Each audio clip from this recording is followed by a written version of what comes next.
Alright, this is Bill from Go Recordings, and this is a great moment for me because I'm chilling out with one of my, actually that I idolized, the group X-Clan, the architect of X-Clan, Mr. Paradise Gray, right here Gray in Pittsburgh. He's a Gray with a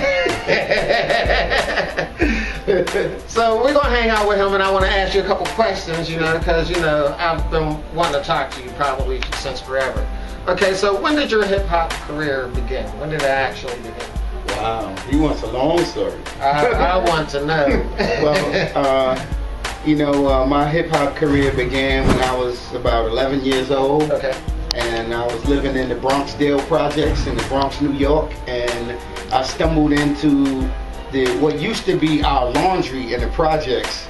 A DJ who lived in my building by the name of Disco King Mario had taken all the old washers and dryers out of the room and turned it into his music room, you know. So wow. Yeah, so I was like amazed and stunned at what I was hearing, and every day I would go peek my head in the door and listen to the music. And one day he just opened the door wide and said, "Man, why don't you come on in?"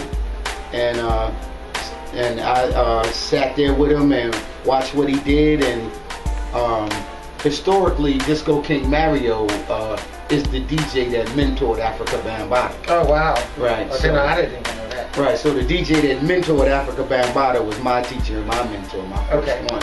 Now, did you start off as a DJ, or were you rapping? Or? Oh, that's the foundation of hip hop, the DJ. You know what I'm saying? I started out at the foundation.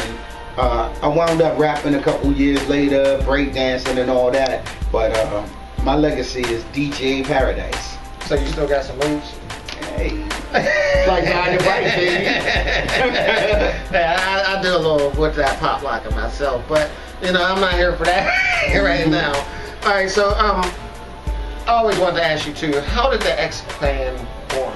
How did that come about as far as that whole project? Because that was a powerful pro-black movement that was happening at a time where, I don't know, I guess the necessary message was out there. And how could something like that come together at that time to drop? Oh, well, that's an easy one. At the time when X-Clan formed, it was a real tumultuous time in New York. Okay. And the pro-black stance that we took came from our elder and leader. His name was Sonny Carson. Okay. And you might know him from The Education of Sonny Carson, the movie. Okay. You know what I'm saying? And Wu-Tang sampled like his whole movie. Got his samples all through, I think, on an Iron Man CD. Like every sample on there is from The Education of Sonny Carson. But Sonny was one of the most strong leaders in America and one of the most feared black men in America. He also mentored Al Sharpton. Okay. But Sonny Carson was my best friend, Lumumba Carson's father. Okay. And Lumumba Carson is Professor X of X-Clan. Oh, right. Got you. Okay. So it was just, you know, running with Sonny in the streets in New York. With he formed a council of elders for us. They had called the Committee to Honor Black Heroes. Right. And they had another movement called the Black Men's Movement Against Crack. Right, he was running up on crack dealers, taking them off the street. What? Yeah, running up, closing down crack houses and stuff, you know what I mean? And at the time, a young black man in New York named Yusef Hawkins was killed. Okay.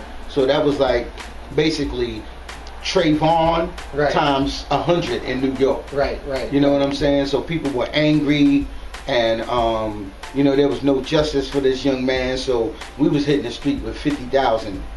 So how did y'all eventually get the worldwide recognition that you had? Well, because even I was reading about y'all on Right On and you know, Billboard and things like that. Well, we had a movement called the Black Watch Movement. Okay. And out of the Black Watch Movement came X-Clan, Professor X, ISIS, Queen Mother Rage, and YZ. You know, but we were a movement first. Okay. And what happened was we were so effective in the streets doing the real work that it started changing the narrative in hip-hop. Right. And you started having like Chuck D and Public Enemy started speaking out at that time. Right. And you had KRS-One coming out at the same time. But they were all of them came from my club. See, I ran the hottest club in New York. It was called the Latin Quarters. Okay, heard of it. And the Latin Quarters was the incubator of the golden era of hip-hop. Okay.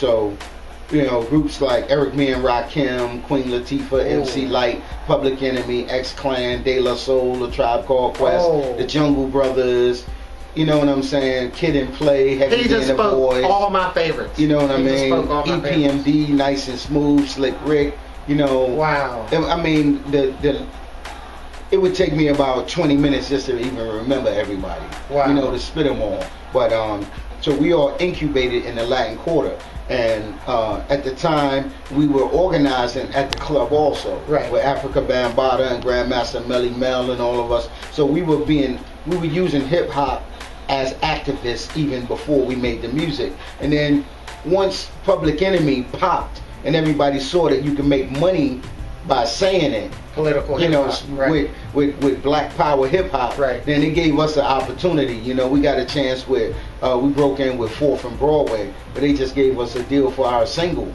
and then we had this big march on Brooklyn Bridge. Okay. And it was like over 75,000 young black men, and we wound up getting into a big fight with the New York City police and whipping their butts.